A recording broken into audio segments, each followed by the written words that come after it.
Hi everyone. I think I'll do this vlog in English today. Und für die Deutschen, ihr könnt die Untertitel anmachen. Um, so, Something that I just thought about and wanted to talk about was my disability and how it's affected my life and what it is, and sort of to introduce what I have. I know I mentioned it shortly in the first vlog that I tried, and I thought I would continue that and explain a little bit about my own disability. So, let's get started.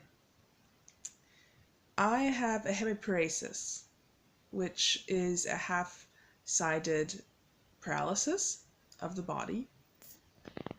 I've had it since before my birth.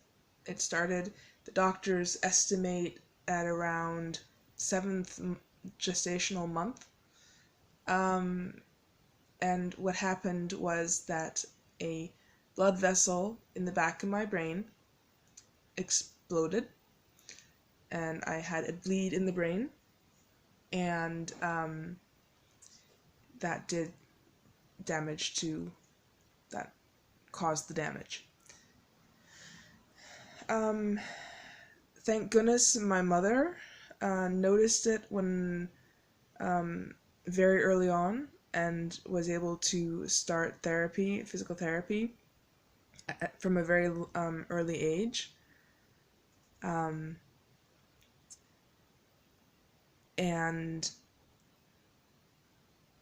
thankfully, because of that, I am not so severely handicapped compared to some other people that I've met in my life who have the same thing. A few of which are in wheelchairs because they weren't treated quickly enough, and it affected their body more than just one side of the body.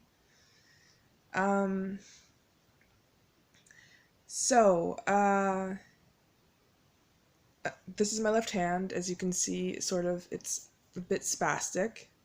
The way my disability works is quite simple. Through plasticity of the brain, which is the ability for the brain to change through exercises and stimuli and training. Through that, I have gained more mobility in my arm and in my foot.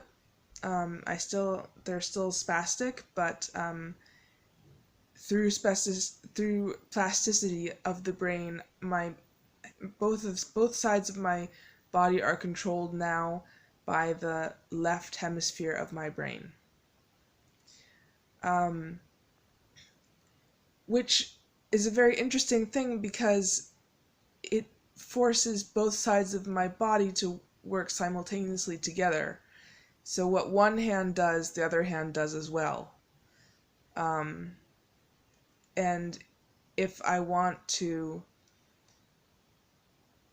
basically move my hands independently, I have to really concentrate so as not to move both at the same time, which is why mirror training would not work, because my brain has already fixed that problem, and so that's how my hand works.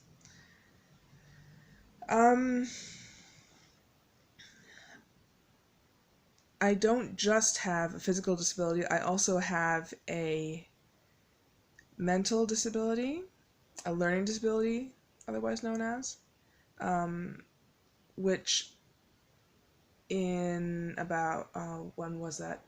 2010, I went to Canada to the Aerosmith School in Peterborough and did brain exercises, and shout out to them because they did a great job. And even though I was very immature at that time and messed up a lot in the social part of living up there, I definitely improved my mental capability and my learning side of my disability. Along with my physical disability, I am also cross-eyed, which I will not really show now because it's kind of creepy.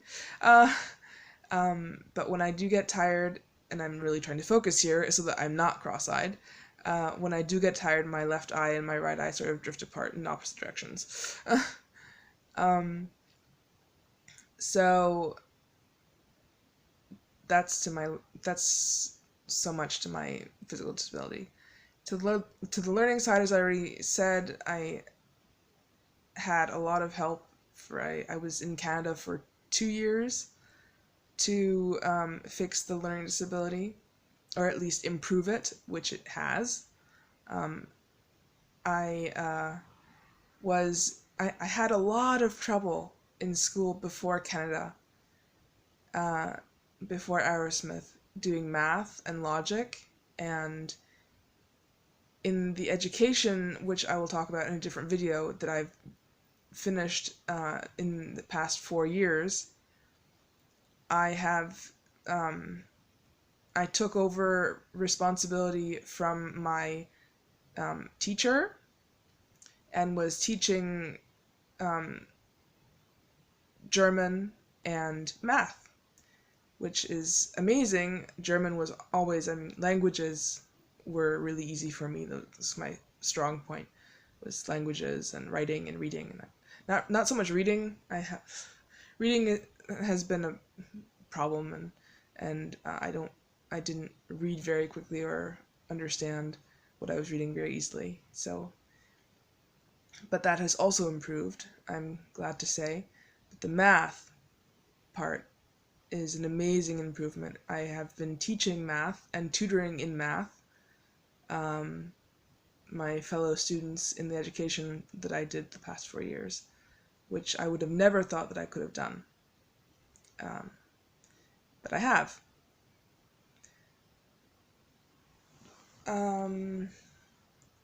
When I was younger, I was born in Germany, where I am also now,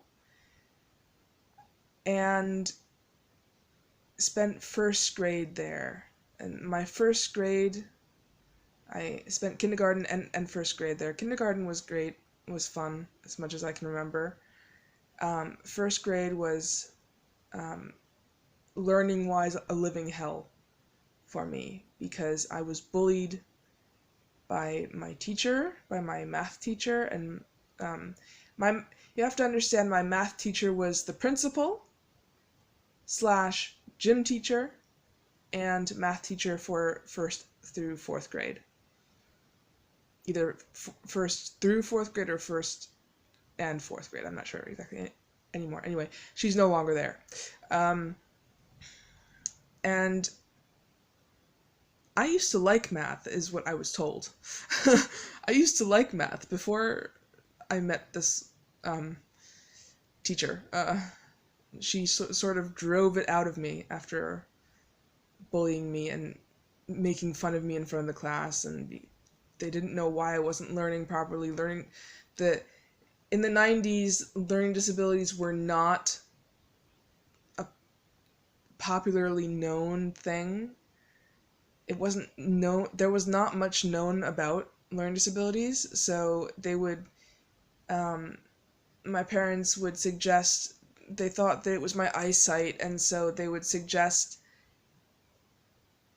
that the teachers use different colored chalk, and then that didn't work, and my math teacher said, well, class, today we're going to use a different colored chalk, because Kira, or Kira is what they call me, because Kira can't see very well, or is having trouble. So she put me right out there, which was absolutely devastating to me. In grammar school, after first grade, we moved to America, where I spent the last 16 years before I came back to Germany. And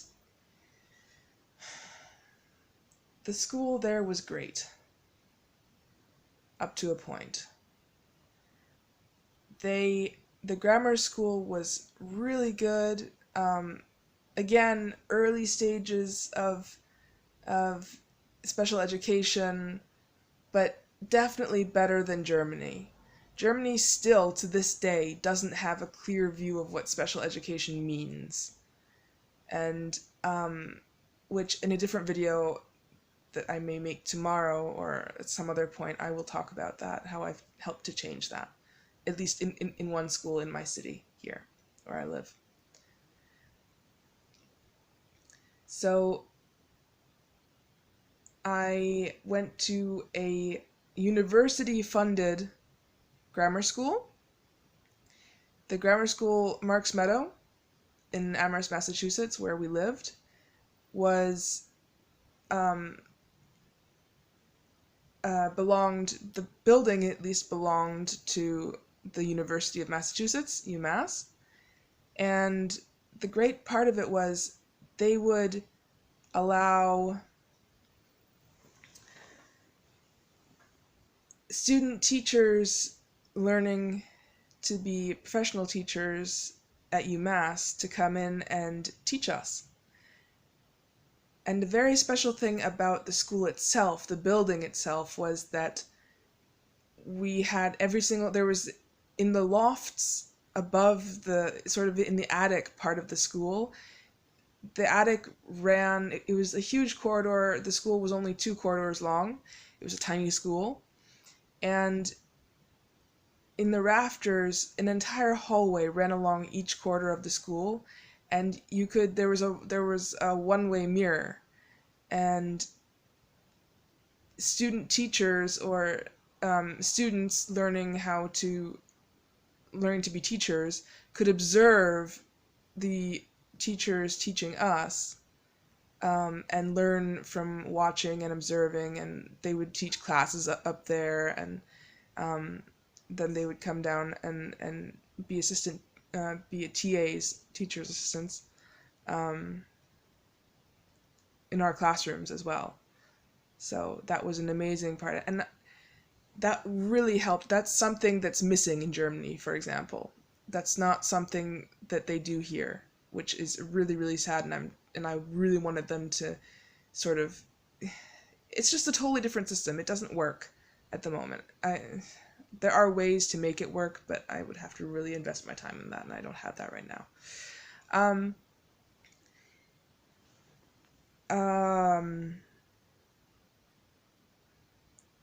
In middle school was horrible.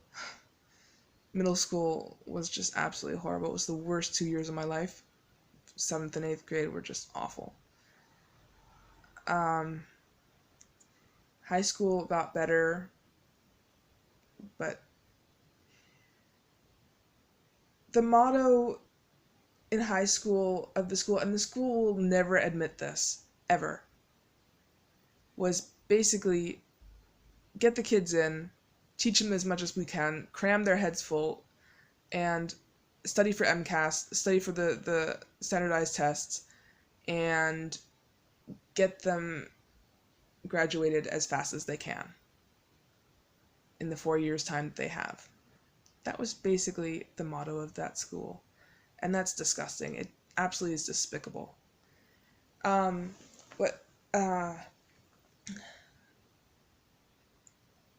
Special education. Special education, basically to the special education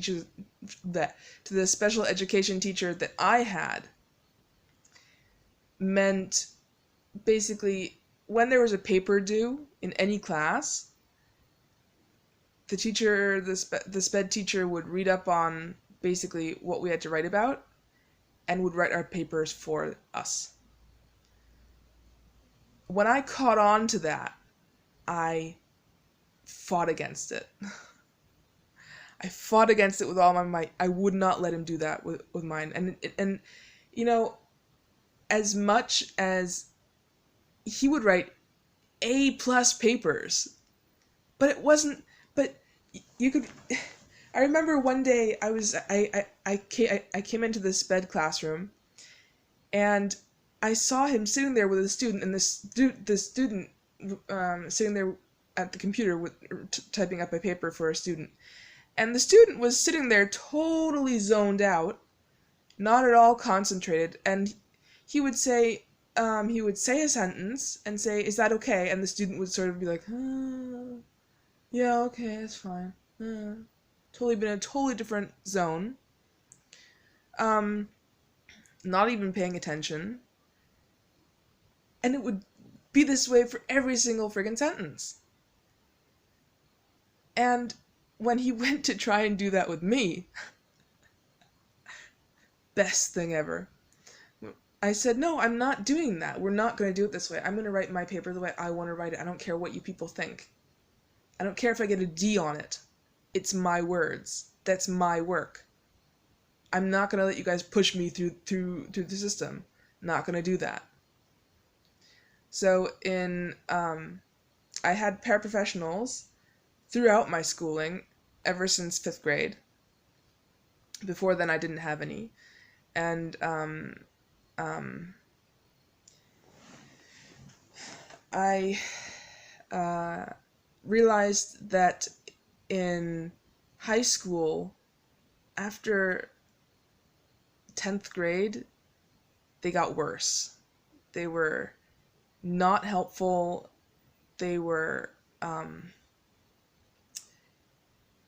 willing to just do the work for me, and I could sit back and relax and enjoy the ride type of thing, and I just wasn't into that. I wanted, in 12th grade, I completely ripped down all the barriers and decided that I was going to either sink or swim, and I wanted to see how disabled I was in terms of learning, and I wanted to do all my own work. So I failed most of my classes because I realized, and it taught me that I was basically swimming on only their support, and if they weren't there, I was going to sink, and that's fine. That was fine with me. I almost didn't graduate, but I managed to somehow sort my life out, and at that point, I had a serious boyfriend, and that played a big part to it, but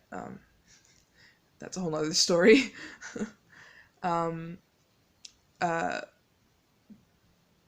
But it showed me how much of a problem with learning I had at that point. And that's what I wanted to find out. And I found out. I fell flat on my face, picked myself back up, and took minimal help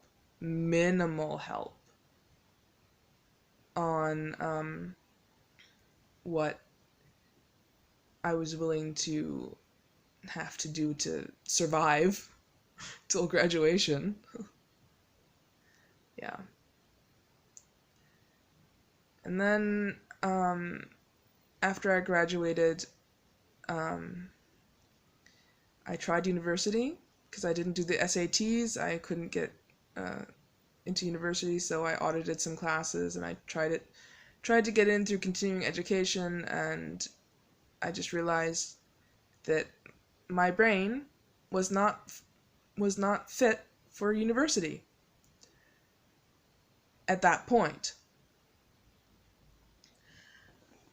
So I went to Canada, and I changed my brain, and then after 2.5 years, I came back and I tried university again, and I failed again.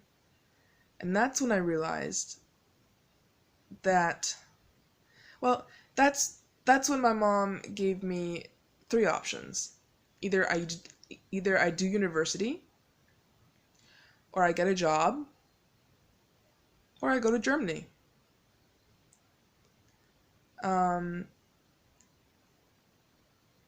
And so I tried I tried the first 2. I tried university and tried an interesting class in German theater, which wasn't exactly what I thought it was going to be. Oh, and I forgot. I in between that, I went to one year of community college, or half a year of community. I'm not sure exactly anymore. Anyway, didn't work out either, and so then I went to Aerosmith.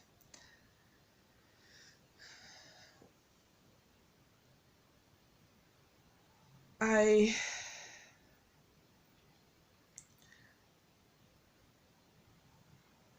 just realized that after going to Aerosmith that it's not exactly,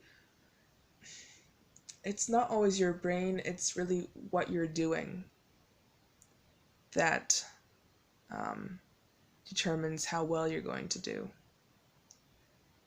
And so I went to work after university failed the second time, delivered pizza, worked on a farm, had in the end 2 horses which died 6 years ago.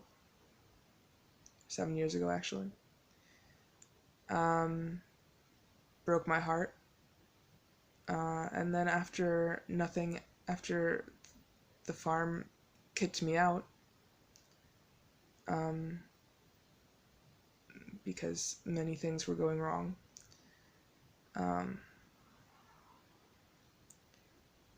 I went to Germany, and I've been here ever since.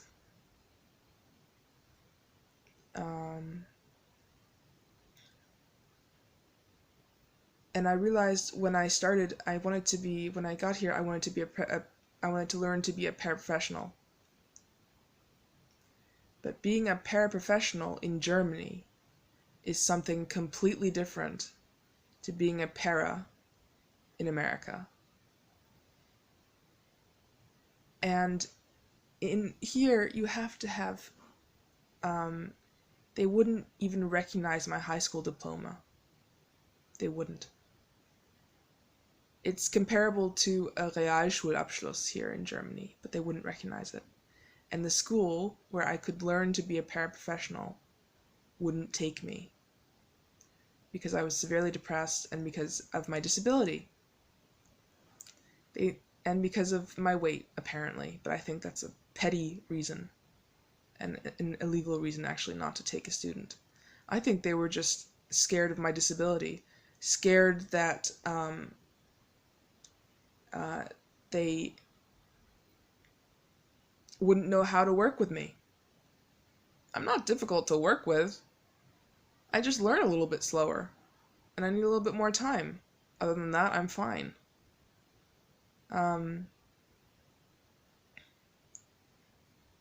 For them, it wasn't so much that. They just weren't prepared. And I realized this later, is that Germany is so underprepared in terms of special education.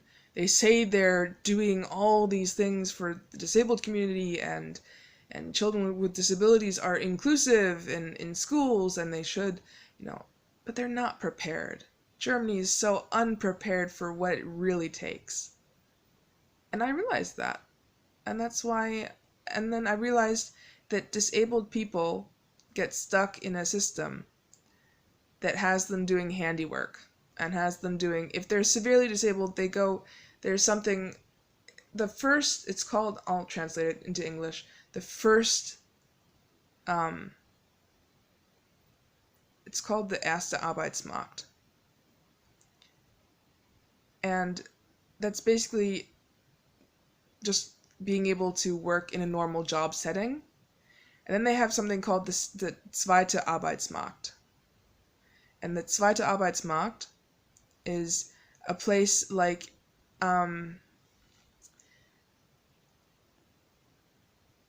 it's basically they work somewhere in a system that will never demand any kind of high stress job situation.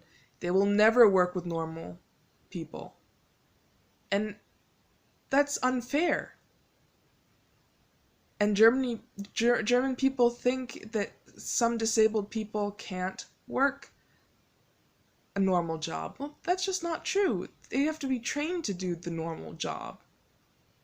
Anyone can do a normal job. And that's a very unpopular opinion here, and this is why I'm starting this channel. And this is why I'm talking to you guys about it. Because I want to make everyone aware that it's not easy, but that it's possible for people with disabilities to work and live a normal life.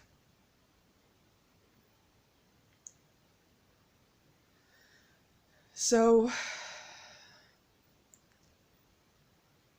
I got stuck in the system. The system that says disabled people need to be in this place, and this is all they can do, and that's what they're up to. And I fought against it like I always do. Like I fight against everything that puts me down. I went to the Berufsbildungswerk in Bremen. And the Berufsbildungswerk was very narrow-minded, and still is, sadly.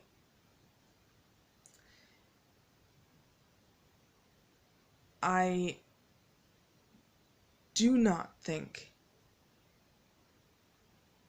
that they are prepared. They are not capable, from a learning perspective, to teach people with learning disabilities. They have no clue how it works. They have incompetent people there.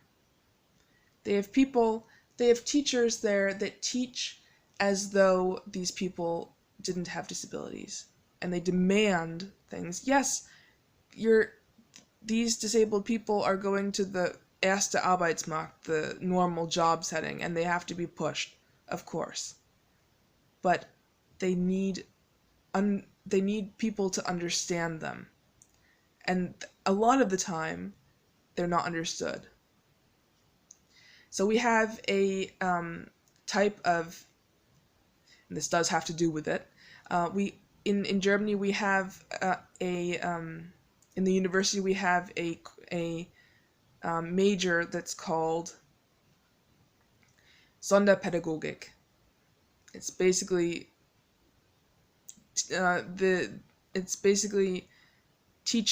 learning how to teach people with disabilities. And the Berufsbildungswerk is supposed to teach people with disabilities. It's there to teach people with disabilities of all kinds, not just physical disabilities, not just mental disabilities, everything. Now, in my third year, in my second year, I found out that the only Sonderpädagoge, which is the only person who went to university to learn to be a special education professional, was my teacher, my classroom teacher. There's only one person, and she's now retired, so now they have no one who studied, who majored in special education and majored and is a special education professional. Is that not ridiculous? All of the other teachers have no idea how to specifically teach people with disabilities of any kind. It is unbelievable how that can happen. Absolutely unbelievable.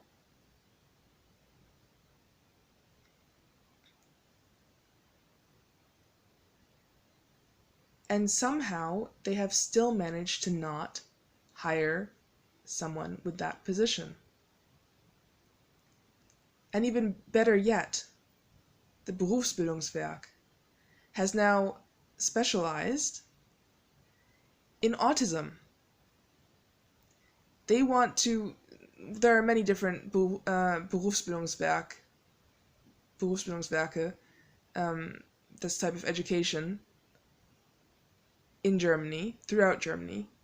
I'm not sure exactly how many anymore. I learned it at some point a few years back. And each specializes in one thing or one kind of disability or another.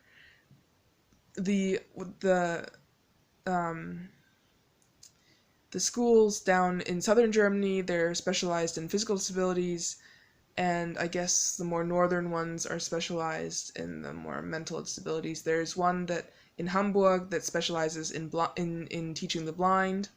There's one somewhere else that specializes in teaching the deaf, and I guess this one in Bremen is trying to specialize themselves in teaching people with autism.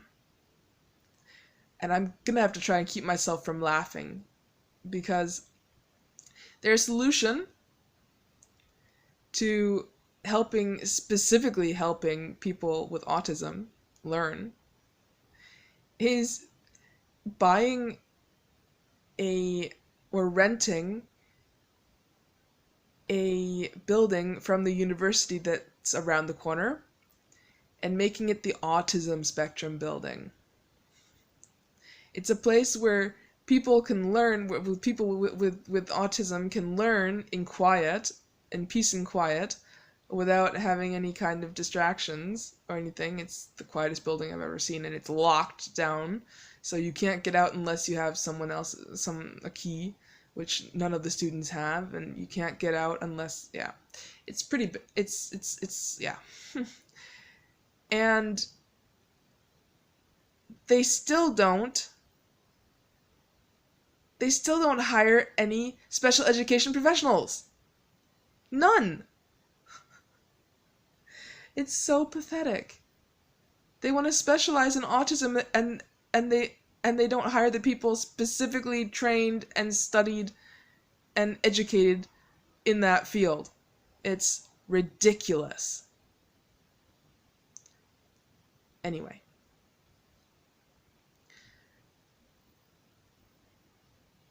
So I don't want to rant on about that. That's not the point of this vlog.